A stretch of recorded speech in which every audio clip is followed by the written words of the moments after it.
When we think about neutralisation at school, it can be very easy to think that it only happens in a school lab. But there are lots of real-life examples of acids and bases, and we can see examples of them interacting with each other to neutralise each other in real life. So let's have a look at some of those examples. We can treat indigestion with a neutralisation reaction. So if there's too much stomach acid and it's irritating the lining of your stomach, you can take chemicals called antacids, which are bases, and they neutralise the acid and they reduce the symptoms of indigestion.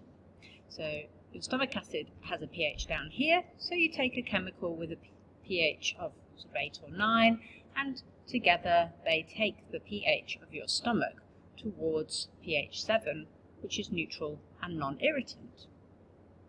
Let's have a look at what that looks like with a reaction equation. The acid plus base is making a salt plus water. So something like hydrochloric acid in your stomach and a chemical antacid, something like magnesium hydroxide, they make a salt called magnesium chloride and water. And the pH of magnesium chloride is 7. Bacteria in our mouth turn sugar from our food into an acid, and lots of our foods also contain weak acids. So when you brush your teeth, there are lots of different chemicals that are bases in your toothpaste. So they take the acid in your mouth, which might be at around pH 5.5, and the toothpaste chemicals have a pH of about 8 or 9. When they react together, the pH drops to about, rises to about pH 7, so neutral pH. Another example, wasp stings. A wasp sting is basic. The toxins in the wasp sting have a pH of around 8 or 9. So you can use vinegar, which is a weak acid, to neutralise them. But if you get stung by a bee or bitten by an ant, they give you a bite or a sting that contains formic acid. Formic acid is a weak acid, so you can put onto them some bicarb of soda from the kitchen cupboard, and that will neutralise the acid and stop the sting hurting. Another example is when we treat soil. Plants grow well in neutral conditions, and there are things you can add to the soil which change those neutral conditions. So you really want the soil pH to be here. If you add too much fertilizer, you could make the soil acid, so you can bring it back to pH 7 by mixing in some calcium carbonate or chalk or limestone to your soil to optimize the growing conditions for your plants. In industry, we can spill things.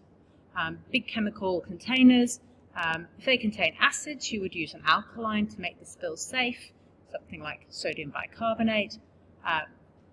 You have to be really careful not to use a really strong alkali, like sodium hydroxide, to neutralize it, because the reaction of those two together would be exothermic, very violent, emit a lot of heat.